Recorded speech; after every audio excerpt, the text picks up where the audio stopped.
Bismillahirrahmanirrahim. Assalamualaikum warahmatullahi wabarakatuh. Waalaikumsalam warahmatullahi wabarakatuh. Alhamdulillah wala haula wala quwata illa billah. Asyhadu an la ilaha illallah wahdahu la syarikalah wa asyhadu anna Muhammadan abduhu wa rasuluhu la nabiyya ba'dah. Allahumma shalli wa sallim wa barik ala sayyidina Muhammad wa ala alihi wa ashabi ajmain amma ba'd. Alhamdulillah pada kesempatan hari ini kita bisa berkumpul dalam ruang virtual, ruang Microsoft Teams untuk menjelaskan tentang teknis karya ilmiah. Perkenalkan, nama saya Nasruddin Al-Ahsani. Selain mengajar di UT, Universitas Terbuka, saya juga mengajar di UIN Kiai Haji Ahmad Siddiq Jember. Jadi untuk mata kuliah karya ilmiah ini sudah beberapa tahun saya ampu, dan alhamdulillah sebagian besar lulus dengan baik sesuai dengan ketentuan karya ilmiah yang ditentukan oleh UT. Kita mulai dari panduan menulis artikel ilmiah. Jadi artikel ilmiah itu adalah sebuah kewajiban bagi setiap mahasiswa, baik itu di universitas terbuka maupun kampus yang konvensional. Semua mahasiswa wajib menulis karya ilmiah, baik itu dalam bentuk skripsi, boleh juga dalam bentuk jurnal. Nah, yang digunakan di UT ini format penulisannya seperti jurnal. Bagi rekan-rekan sekalian yang sudah pernah menulis artikel dan terbit sebagai penulis pertama, itu bisa langsung mengklaim tulisan tersebut tanpa harus menulis atau mengikuti karya ilmiah ini. Namun jika belum, kita bersama-sama akan belajar cara untuk menulis karya ilmiah yang sesuai dengan pedoman. Wamen atau wakil menteri yang baru yang baru dilantik kemarin, Stella itu, yang profesor guru besar dari Universitas Cina, menyampaikan bahwa di pendidikan tinggi, di perguruan tinggi itu seharusnya lebih banyak melakukan riset atau penelitian. Bahkan ia menyampaikan 65% sampai 70% kegiatan di universitas itu penelitian, sisanya adalah pengajaran. Pengajaran itu pun sesuai dengan apa yang pernah ia teliti, sehingga pengetahuan itu semakin lebih berkembang dengan update-update yang terbaru. Tentu ini berbeda sekali dengan sekolah dasar dan menengah, yang mana pembelajarannya itu lebih ke basic. Nah, sedangkan di perguruan tinggi tidak seperti itu. Maka penelitian-penelitian itu dapat berupa karya ilmiah, dapat berupa skripsi bagi mahasiswa S1, tesis, disertasi untuk mahasiswa S3. Nah, jadi di dalam karya ilmiah ini kita akan menulis sebuah riset atau penelitian yang terukur dengan baik, yang sesuai dengan pedoman, yang memenuhi semua indikator karya ilmiah. Nah, di karya ilmiah ini, rekan-rekan sekalian, nanti di tugas 1 diminta untuk menyusun sebuah judul yang menarik, yang informatif, dan mencerminkan isi penelitian yang tepat. Jadi judul-judul itu nanti usahakan yang menarik, yang informatif, yang bagus, yang memberikan dampak, efek, manfaat untuk perkembangan ilmu pengetahuan.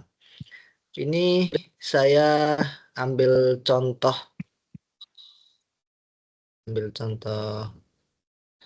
sebentar.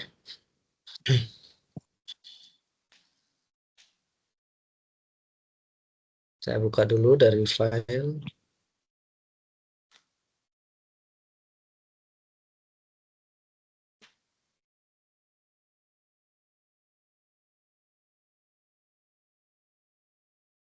Terbagi.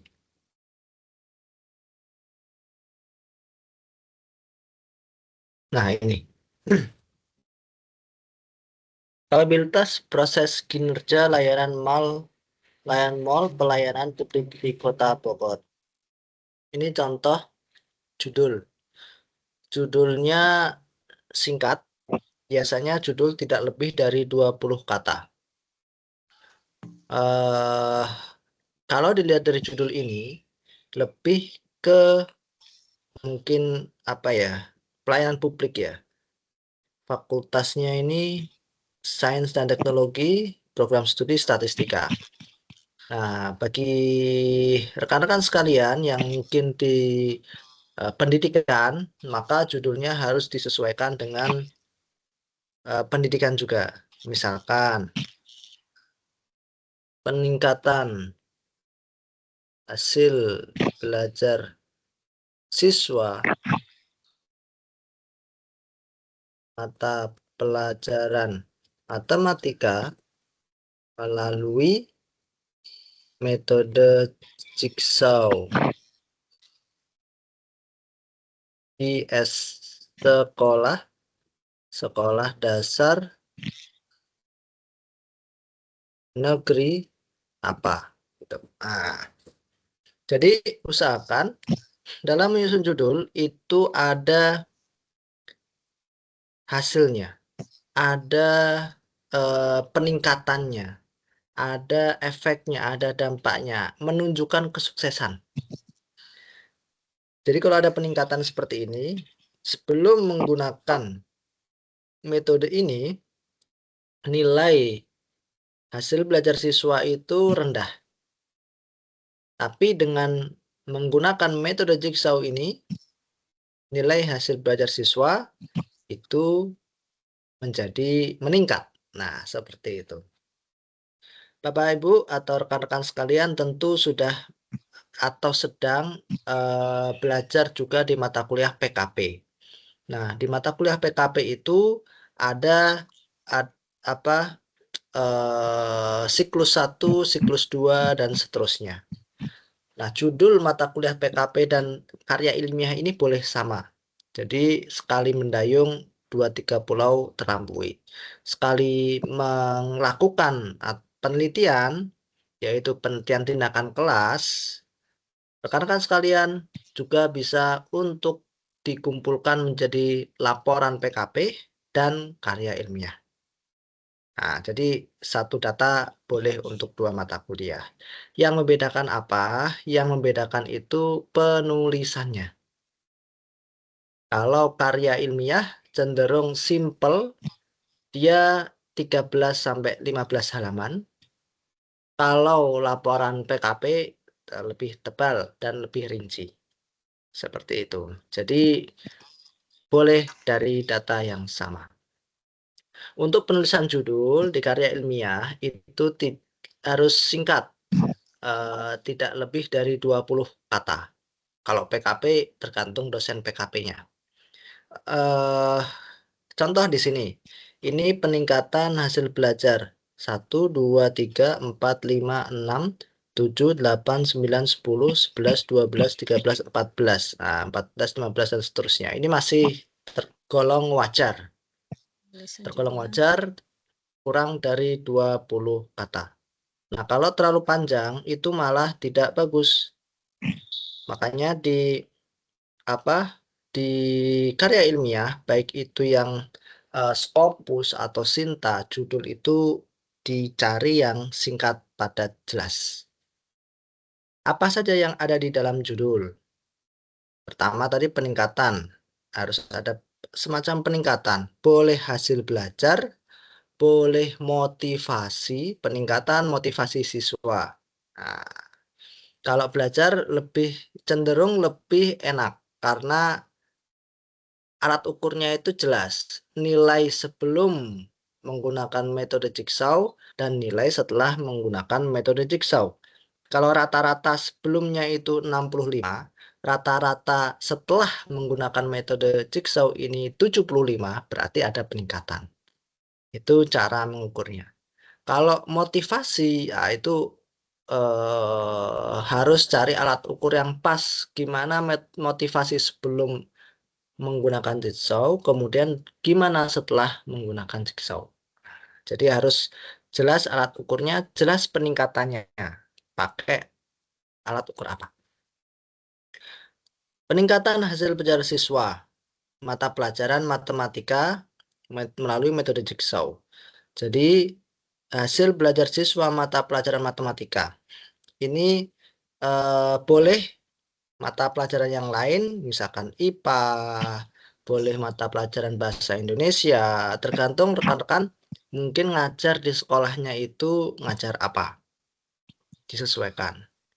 Dan perlu diingat, di judul tidak boleh ada singkatan. Kalau IPA berarti ditulis ilmu pengetahuan alam. Seperti itu. Boleh juga mencantumkan tema. Peningkatan hasil belajar siswa, mata pelajaran matematika, pembahasan apa, topik apa, boleh. Selama judulnya tidak lebih dari 20 kata. Ini yang pertama. Yang kedua, melalui metode jigsaw. Jadi, metode apa, cara apa yang digunakan untuk inovasi itu?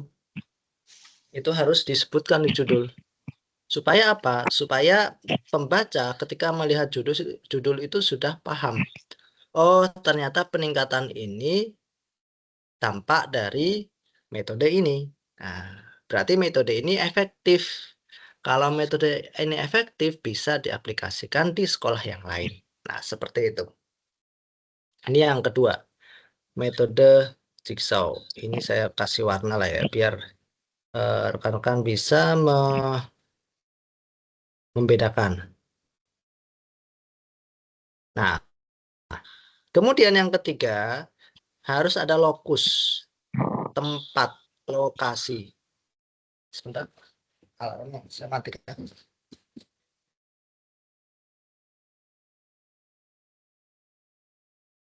Jadi yang ketiga ini adalah lokasi. Lokus itu lokasi penelitian. Lokasi dilakukannya metode tindakan kelas ini. Lokasinya di mana? Sekolah dasar negeri. Tidak boleh disingkat SDN, tapi ditulis sekolah dasar negeri mana. Nah, seperti itu. Maka usahakan judul ini semenarik mungkin, sekreatif mungkin, dan penggunaan katanya seefisien mungkin. Jangan terlalu panjang-panjang. Nah, itu terkait dengan judul. Kita kembali lagi ke slide. Kemudian nomor 1, perumusan masalah ya. Tadi penyusunan judul. Judul yang bagus itu bagaimana? Perumusan masalah. Mahasiswa diharapkan mampu mengidentifikasi, merumuskan masalah yang relevan dalam bidang studi mereka secara jelas dan rinci. Bapak Ibu tentunya dalam bidang pendidikan. Nah, perumusan masalah itu bagaimana? Rumusan masalah itu diambil dari judul. Ini di judul ini harus jelas apa yang sedang diteliti. Yang pertama ini kan peningkatan. Yang kedua ini metode jigsaw. Nah, jadi tujuan penelitian yang pertama itu bagaimana penggunaan metode jigsaw itu. Kemudian yang kedua, bagaimana peningkatan hasil belajarnya. Di peningkatan hasil belajar itu nanti Bapak Ibu, rekan-rekan di mata kuliah PKP itu praktek siklus 1, siklus 2. Di siklus 1 nanti nilainya berapa, atau bahkan prasiklus. Prasiklus nilainya 60, siklus 1 nilainya 70, siklus 2 nilainya 80. Berarti ada peningkatan. Nah, itu data tujuan atau rumusan masalah yang kedua. Rumusan masalah pertamanya itu bagaimana metode jigsaw diterapkan. Nah, jadi saya cantumkan di sini ya. Rumusan masalah. Harusnya di abstrak itu rumusan masalah ada di sini. Nanti di sini aja di bawah sini. Rumusan masalah. Berarti rumusan masalahnya yang pertama itu bagaimana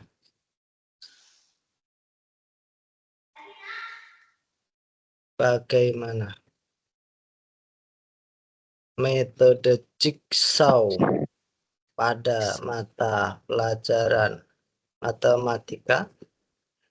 Rumusan masalah kedua, bagaimana peningkatan hasil belajar siswa mata pelajaran matematika. Seperti ini.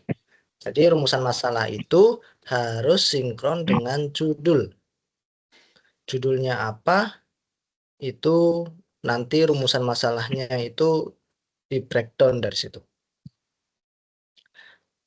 Nah, rumusan masalah ini adalah pertanyaan penelitian. Dan rumusan masalah ini nanti 2 poin ini yang akan ditulis di bagian pembahasan, hasil dan pembahasan. Yang pertama, metode jigsaw. Dijelaskan metode jigsaw caranya seperti ini, seperti ini, seperti ini. Jadi mungkin guru menyiapkan kartu, menyiapkan alat-alatnya apa saja, kemudian mungkin anak-anak diatur tempat duduknya bagaimana, kemudian diarahkan seperti ini, seperti ini. Jadi dijelaskan secara rinci. Baru rumusan masalah yang kedua, bagaimana peningkatannya. Jadi peningkatannya dilakukan dengan prasiklus. Kemudian siklus 1 ada nilai 70, siklus 2 nilainya 80. Dapat disimpulkan dari prasiklus, siklus 1 dan siklus 2 terjadi peningkatan. Nah, seperti itu. Baru nanti di simpulan. Nah, di simpulannya itu nanti ada 2. Yang pertama, jadi kalau seandainya rumusan masalah tujuan penelitiannya itu ada 2, maka simpulan ini 2 paragraf. Paragraf pertama yaitu tentang bagaimana metode jigsaw itu diterapkan. Kemudian yang kedua ini bagaimana peningkatan nilai dari prasiklus, siklus 1 dan siklus 2. Nah, seperti itu. Kalau digambarkan di dalam karya ilmiahnya. Pengolahan referensi. Referensi itu sumber.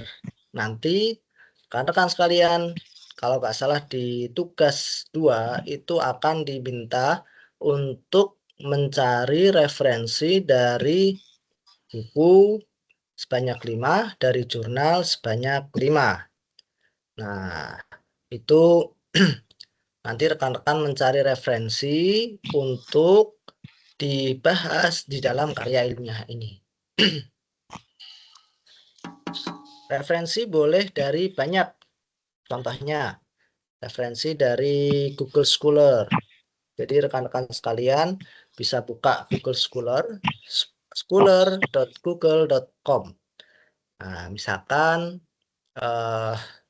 ketik saja peningkatan hasil belajar siswa mata pelajaran matematika. Nanti muncul semua jurnal-jurnalnya. Nah, misalkan Quantum Teaching Model untuk meningkatkan hasil belajar siswa MTS. Ini kalau pakai Quantum Teaching Model. Kemudian, mungkin kalau mau lebih spesifik dengan atau melalui metode jigsaw. Nah, lebih spesifik lebih bagus. Meningkatkan motivasi metode jigsaw. Nah, ini bisa dijadikan referensi, tapi ini motivasi. Lebih spesifik lagi ini hasil belajar dengan jigsaw. Oke, lebih pas. Peningkatan hasil belajar ini juga jigsaw. Nah, seperti itu, Bapak Ibu. Jadi rekan-rekan sekalian bisa mencari di Google Scholar. Ini untuk referensi jurnal. Sedangkan untuk referensi buku, contohnya bisa diambil dari Google Book. Ambil buku tentang apa ya, metode jigsaw. Penerapan model pembelajaran kooperatif tipe Jigsaw ini boleh. Jadi bisa digunakan sebagai referensi. Sudah banyak kan bukunya ini tuh. Ini juga bisa. Ini juga bisa. Jadi rekan-rekan tidak perlu khawatir. Zaman sekarang buku sudah bisa diakses di mana saja. Tidak harus di perpustakaan. Kalau mau ke perpustakaan lebih baik. Tapi kalau tidak ada waktu misalnya bisa melalui online semacam ini. Walaupun ini tidak terbuka semua, tetapi sebagian besar sudah bisa dibuka atau diambil. Kan mengambil mengutip itu nggak harus semua kan. Cukup satu halaman itu sudah cukup. Nah, seperti itu. Jadi bisa mengambil dari Google Book. Ini banyak bukunya, namun memang tidak full. Rekan-rekan bisa mengambil sebagian saja.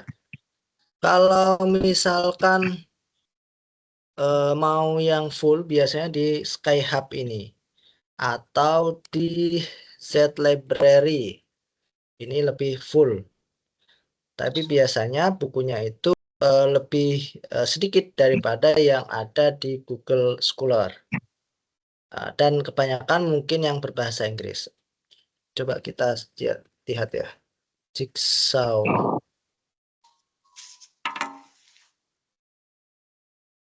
Nah, lebih ke bahasa Inggris ya. Matematika.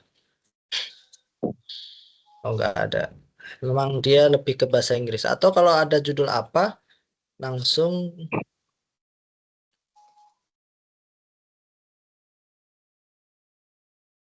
pelajaran matematika.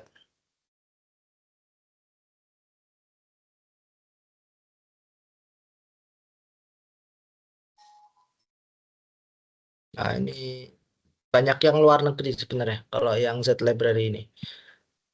Kalau Skyhub ini jurnal. Sebentar.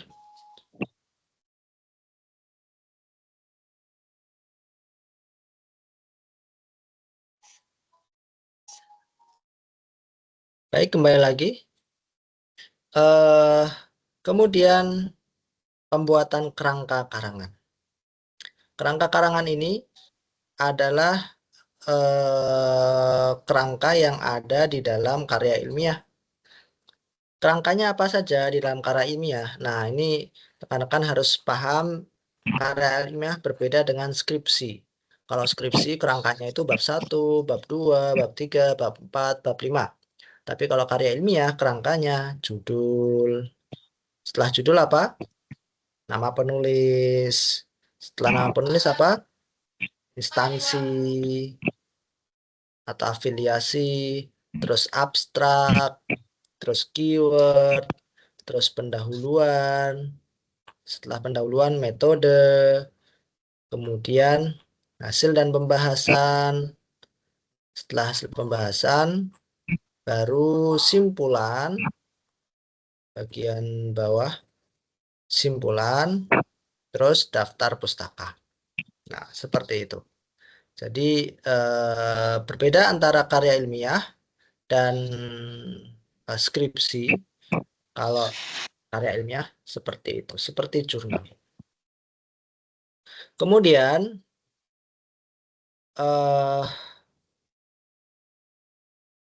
karya ilmiah memahami atau pemahaman capaian pembelajaran.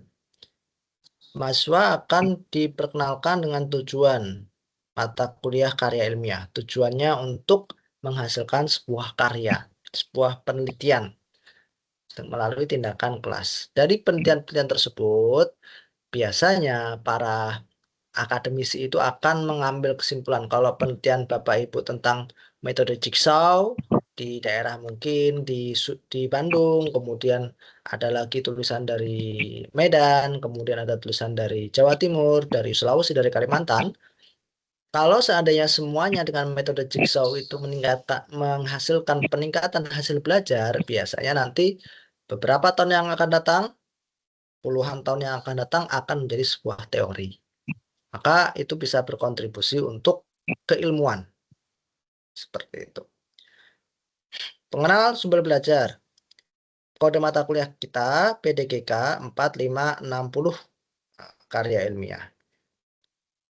Tugas skenario pembelajaran. Nah, tugas 1 nanti membuat judul, kemudian kerangka karya ilmiah seperti yang dijelaskan tadi. Nah, nanti bisa dilihat juga di e-learning.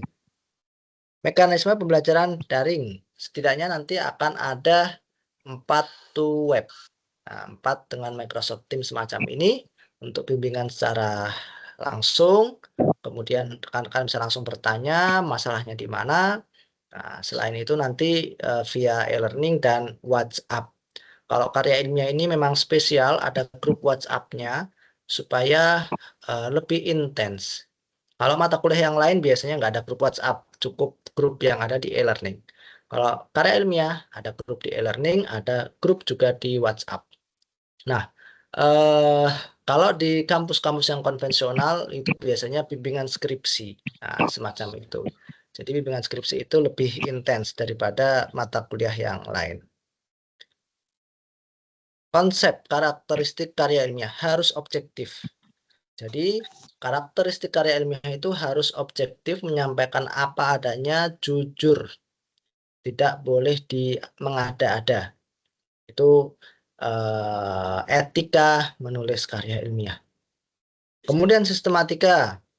Ada pendahuluan, metode, hasil, diskusi, dan simpulan. Tadi sudah disampaikan dari awal yang lebih rinci itu judul, kemudian nama penulis, afiliasi, abstrak, keyword, kata kunci, kemudian pendahuluan, metode, hasil dan pembahasan, simpulan, sampai daftar pustaka. Penggunaan bahasa menggunakan bahasa yang formal, bebas dari ambiguitas. Jadi nanti penilaian di karya ilmiah itu juga ada penggunaan bahasa yang baik. Jadi gunakan bahasa yang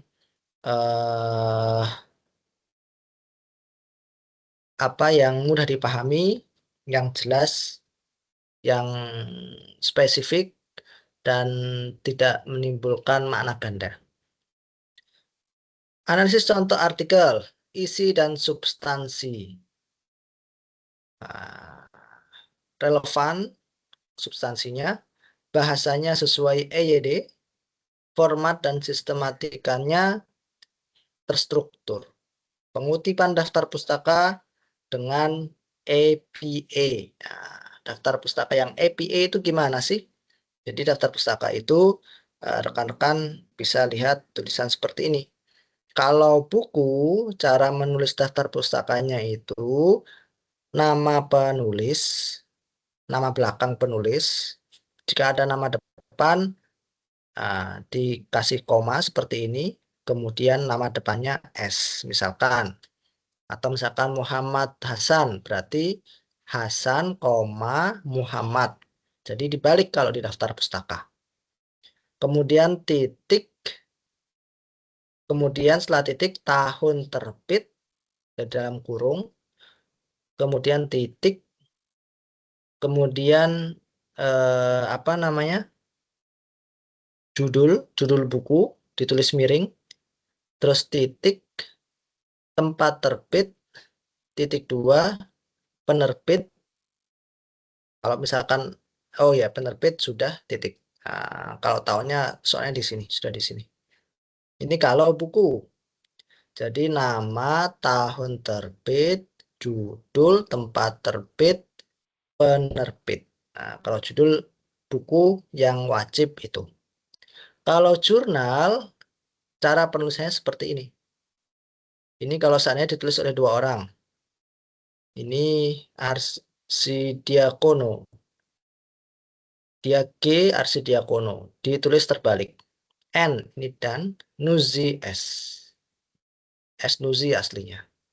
Tahun terbit artikelnya, judul artikelnya tidak ditulis miring, nama jurnalnya ditulis miring, titik, volume jurnal, nomor jurnal, baru halaman jurnal. Nah, ini cara penulisan daftar pustaka. Sedangkan cara penulisan nanti akan kita bahas lebih rinci sebenarnya untuk daftar pustaka dan body note itu di tugas 2 nanti. Insya Allah di web yang 2 nanti. Ini hanya sekedar contoh saja. Kalau di body note itu nama penulis, jika ada 2 ditulis 2, koma, tahun, kurung tutup. Nah, cukup itu saja. Terkadang kurungnya tahunnya itu dikurung bersama nama, terkadang cuma tahunnya saja. Apa yang membedakan? Yang membedakan itu ini. Woluru et al itu dan kawan-kawan tahun 2014 mengatakan. Nah, kalau seandainya ada kata mengatakan, menyampaikan, dan sebagainya, itu yang di dalam kurung itu hanya tahunnya saja. Tapi kalau seandainya teks ini mengutip dari Yuri, diakhiri dengan body note, maka nama Yuri dan tahunnya itu di dalam kurung. Nah, seperti itu. Ini kalau teknis panduan penulisan pengutipan daftar pustaka. Pembuatan judul artikel ilmiah. Tadi sudah saya contohkan. Topik utamanya apa? Topik utamanya tentang peningkatan hasil belajar siswa mata pelajaran matematika. Seperti itu. Kemudian disempurnakan lagi dengan metode. Metodenya apa? Kemudian lokusnya atau lokasinya. Nah, harus akurat artikelnya di sini. Referensi sudah saya contohkan tadi. Sumber bisa dari Google Scholar, JS2R juga bisa. Perpustakaan universitas terbuka bisa, atau perpustakaan di lokasi di daerah rekan-rekan sekalian juga boleh. Kemudian pakai Skyhub, Google Book, dan sebagainya, itu boleh. Nah, itu yang lebih hebat lagi kalau seandainya rekan-rekan punya Scopus. Nah, Scopus itu jurnal internasional yang yang dijadikan acuan di dunia. Nah, jurnal Scopus itu.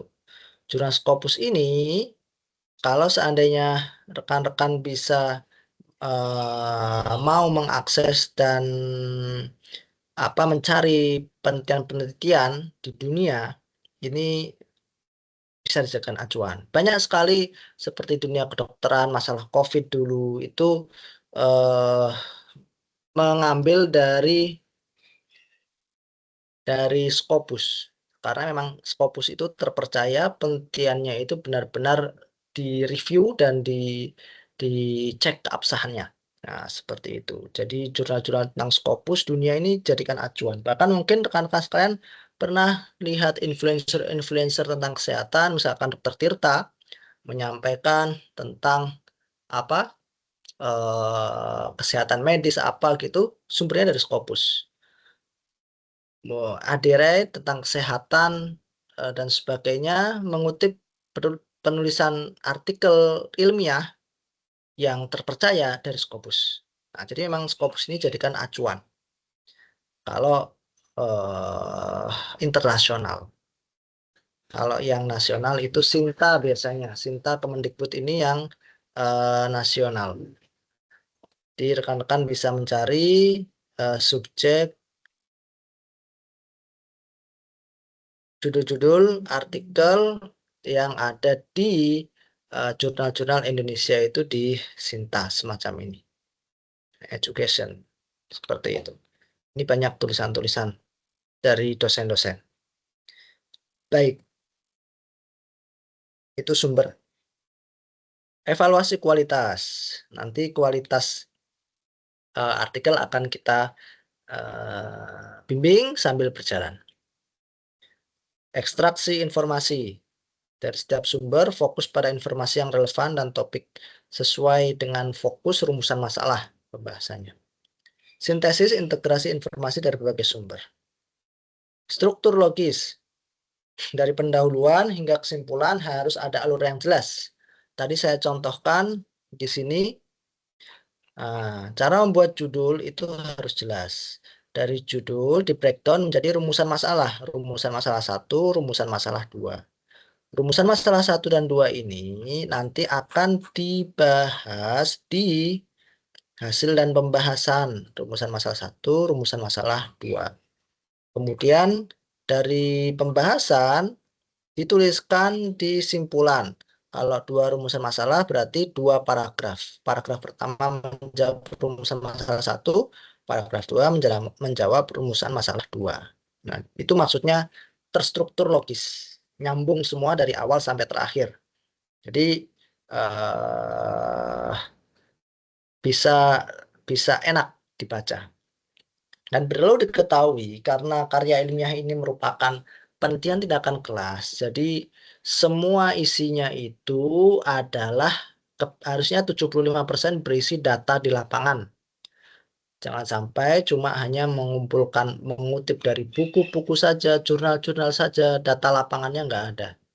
Data lapangan itu data selama rekan-rekan melakukan penelitian tindakan kelas, itu dijabarkan secara detail gimana metode jigsaw-nya misalnya dijabarkan beberapa halaman boleh, kemudian hasilnya siklus prasiklus, siklus 1, siklus 2 dan seterusnya itu dijabarkan sedetail mungkin. Nah, itu data yang dibutuhkan di dalam karya ilmiah. Baru nanti fungsinya referensi dari buku dan jurnal. Oh, ternyata metode jigsaw itu terjadi peningkatan dalam penelitian saya. Dan itu sesuai dengan penelitian yang lain yang ada di jurnal A, jurnal B, jurnal C. Jadi fungsi referensi, fungsi jurnal itu hanya menguatkan penelitian kita. Seperti itu. Hierarki informasi menunjukkan tingkat kepentingan hubungan ide. Kemudian keseimbangan konten. Hindari terlalu banyak subbagian dalam satu bagian sementara yang lain minim. Jadi konten atau isi itu berisi data-data kita. Tidak perlu banyak nomor-nomor seperti buku. Jadi penulisan karya ilmiah itu berbentuk paragraf. Paragraf semacam ini. Bentuk paragraf. Jangan banyak nomor-nomor 1, 2, 3. Jangan. Dibuat bentuk paragraf. Seperti itu. Fleksibilitas. Bahwa outline adalah alat bantu yang dapat direvisi. Bersikalah terbuka untuk menyelesaikan struktur saat Anda mengembangkan ide-ide. Jadi kalau ada pengembangan ide, nanti memasukkan gambar, data, dan sebagainya, itu boleh. Tugas 1. Nanti rekan-rekan sekalian di aktivitas belajar 3 itu ada tugas 1 ya. Sorry. Tugas 1 itu mempelajari ulang panduan mata kuliah karya ilmiah. Minggu kedua membuat satu judul. Ini membuat satu judul karya ilmiah ini tugas 1 ini. Baru nanti tugas 2 mencari merangkum minimal 10 referensi. Dari 5 dari artikel jurnal, 5 dari buku. Baru membuat tulisan karya ilmiah di tugas 3. Tugas 4 nanti upload. Nah, perlu diketahui ini tugas 1, 2, 3, 4 ini tersinkron semua. Jika tugas 1 belum selesai, tidak bisa upload tugas 2. Jika tugas 2 belum selesai, tidak bisa upload tugas 3. Maka rekan-rekan sekalian bagi yang belum masuk e-learning atau Zoom atau WhatsApp dan rekan-rekan kenal dengan teman yang lain, mohon untuk diinformasikan. Karena terkadang ada 1-2 mahasiswa yang di akhir pengumpulan karya ilmiah itu baru muncul. Tiba-tiba artikelnya sudah selesai. Padahal belum mengerjakan tugas 1, belum mengerjakan tugas 2, belum mengerjakan tugas 3. Tugas 1 saja belum dikerjakan, apalagi tugas 2 kan nggak bisa diupload. Nah, seperti itu. Maka karena kejadian tersebut, akhirnya pihak UT membuat sistem harus diselesaikan tugas 1 dulu, baru bisa upload tugas 2. Tugas 2 selesai, baru bisa upload tugas 3. Tugas 3 selesai, baru bisa upload tugas 4. Seperti itu. Jadi mohon untuk dikerjakan sesuai dengan waktu yang ditentukan. Kemudian, etika akademik dalam penulisan karya ilmiah. Integritas, keterbukaan, kejujuran yang penting. Jadi jangan jangan memalsukan data. Kemudian plagiarisme. Maksimal plagiasi 30%, tidak boleh lebih dari 30%. Nah, karena kalau lebih dari 30% ditolak dari sistem UT dan itu tidak lulus. Nah, kalau rekan-rekan nanti upload di tugas 4, itu nanti otomatis akan dicek sama UT. Muncul sendiri nilai plagiasinya. Nah, kalau di atas 30%, tutor tidak boleh untuk meluluskan karena di situ sudah dicantumkan di sistem UT. Seperti itu. Atau sudah tercantum, terlihat di sistem UT. Jadi, nggak mungkin lulus. Kalaupun meluluskan, malah menjadi salah tutor. Nah, ini plagiasi ini mutlak. Harus kurang dari 30%. Etika penelitian. Prinsip-prinsip etika dalam pengumpulan data analisis data ini termasuk mendapat persetujuan yang diperlukan dan untuk melindungi privasi subjek penelitian. Jadi kalau seandainya ada subjek penelitian atau informan yang tidak berkenan untuk disebutkan namanya, ya tulis dengan inisial, seperti itu. Baik rekan-rekan sekalian,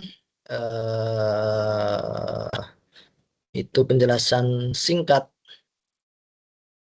dari saya.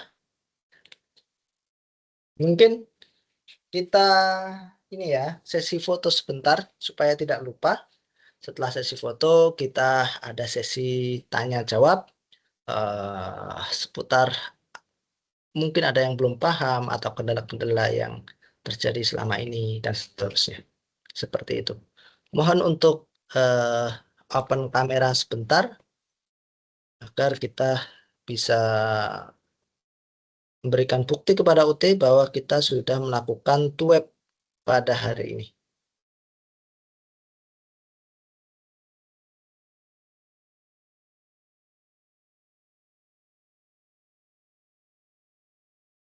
Mohon rekan-rekan sekalian, Bimayu, MDK Nugroho, Nuni Nurhayati, Iis Aisyah, mohon untuk on cam Ada sebentar. Pak Hadiro. Ya, mohon untuk on kamera sebentar untuk laporan Abimayu. Kemudian MDK Nugroho, mohon untuk buka kamera sebentar.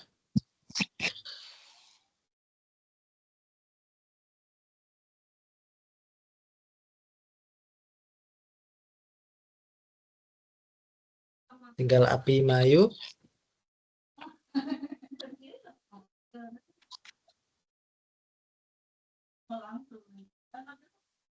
Ya, baik. 1, 2, 3. Baik, terima kasih. Silahkan jika ada pertanyaan terkait dengan karya ilmiah. Baru pertama kali dengar apa sih karya ilmiah itu? Maksudnya apa sih, Pak? Nah, seperti itu.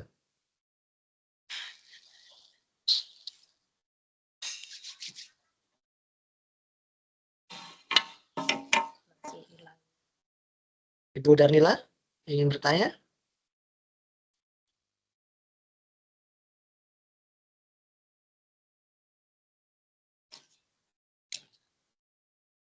Atau mungkin sambil jalan aja ya, sambil apa? Sambil seiring berjalannya waktu, kita kan nanti ada tugas-tugas dan pasti ada revisi, ada koreksi dan sebagainya. Nah, seperti itu. Ini saya ingin ini di pendahuluan. Jadi masih nyambung tadi ya antara ini antara judul dan pendahuluan. Pendahuluan itu isinya masalah.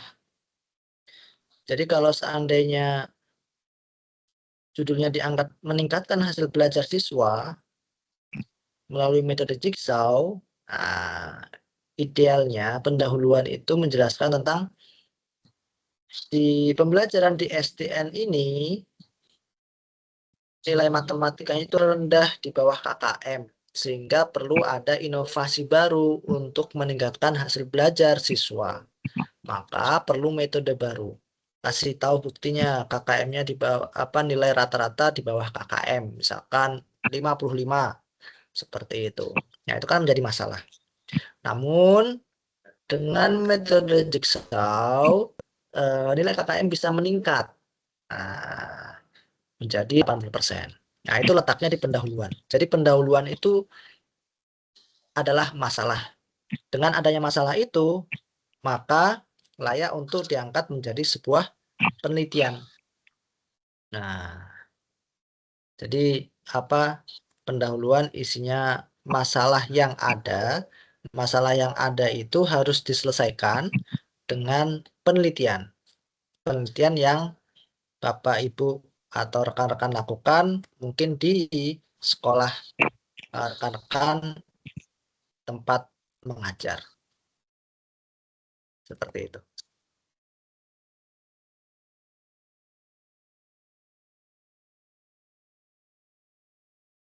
Ada pertanyaan? Kalau di sini sudah asar. Assalamualaikum warahmatullahi wabarakatuh. Waalaikumsalam warahmatullahi wabarakatuh. Ini Pak, ya, saya mau bertanya tentang upload tugas ini Pak. Soalnya di tempat, kalau seandainya saya mengupload tugas tidak sesuai dengan jadwal yang ditentukan Bapak atau lewat gitu, masih diterima atau tidak Pak? Soalnya di tempat kami ini Pak, masalah sinyal gitu. Kalau mati lampu sinyalnya hilang. Oh, begitu. Kalau Ya. karya ilmiah ini lebih fleksibel sebenarnya. Dia kalau mata kuliah yang lain biasanya dibatasi 2 minggu ya. Tapi kalau karya ilmiah sepertinya dia lebih fleksibel, waktunya lebih lama. Jadi lebih nggak ada masalah harusnya karena dia waktunya lebih lama. Coba saya lihat tugas 1 ini terakhir pengumpulannya kapan? Hari Senin Pak, tanggal 28. Oh, 28. Senin tanggal 28. Iya. Oh, judul. Gini saja, diupload seadanya, sebisanya, yang penting upload. Karena nanti setelah upload masih ada revisi. Nah, ketika revisi kan masih bisa ngupload lagi. Seperti itu. Jadi setidaknya sudah upload dulu sebelum tanggal 28. Urusan salah atau benar urusan nanti. Yang penting upload file aja. Seperti sebelum tanggal 28. Nah, nanti dikasih catatan, kemudian ada perbaikan-perbaikan, diupload lagi. Yang penting sudah upload, sudah selamat di e-learningnya. Seperti itu. Oh, harus jadwal yang ditentukan ya. Ya, tanggal 28. Jadi upload saja sebisanya, judulnya seadanya, urusan salah atau benar. Kalau di karya ilmiah itu beda dengan mata kuliah biasanya yang dikasih nilai berapa, 60, 30, 80, 90. Kalau karya ilmiah tugas 1 itu nggak ada nilainya. Jadi yang penting upload tugas. Yang dinilai hanya tugas 4 nanti. Nah, kalau sudah selesai tugas 4, selesai semua, baru dikasih nilai. Itu pun nilainya itu eh, lulus atau tidak lulus. Di atas 75 itu lulus. Seperti itu. Di bawah 75 tidak lulus. Jadi kayak Gini Pak, skripsi. kalau tugas 1 ini jurnalnya seperti meningkatkan kualitas belajar siswa di SD yang tempat kami mengajar. Tetapi kalau Uni bisa nanti dirubah waktu pertemuan tugas keempat. Bisa, betul, Arti bisa. Nanti bisa seiring Pak. berjalannya waktu, seiring bimbingan, bisa ada perubahan judul, nggak masalah. Oh, Tuh. nggak masalah Pak Nanti ya. akan lebih dipertajam, akan lebih diperhalus, diperbagus nanti di tugas 4. Seperti itu. Jadi tujuannya UT ngasih tugas 1 supaya rekan-rekan bisa paham. Oh, ternyata bikin judul seperti ini. Dan itu memang tugas 1 nggak ada nilainya. Yang penting upload saja sesuai dengan tanggal. Itu untuk nanti minggu kedua, ketiga perubahan nggak masalah. Ya, yang penting diupload saja ya rekan-rekan. Iya Pak.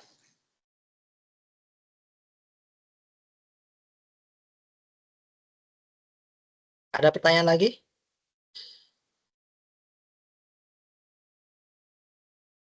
Saya kira tidak ada pertanyaan, nanti bisa dilanjut di WhatsApp ya.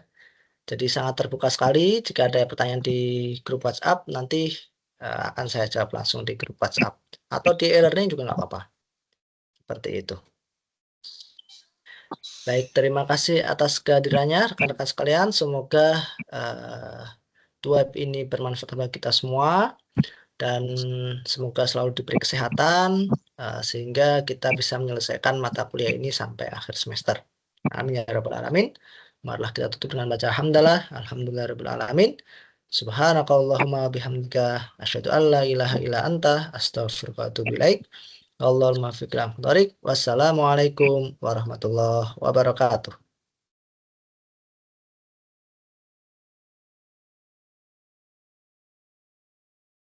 Terima kasih semua.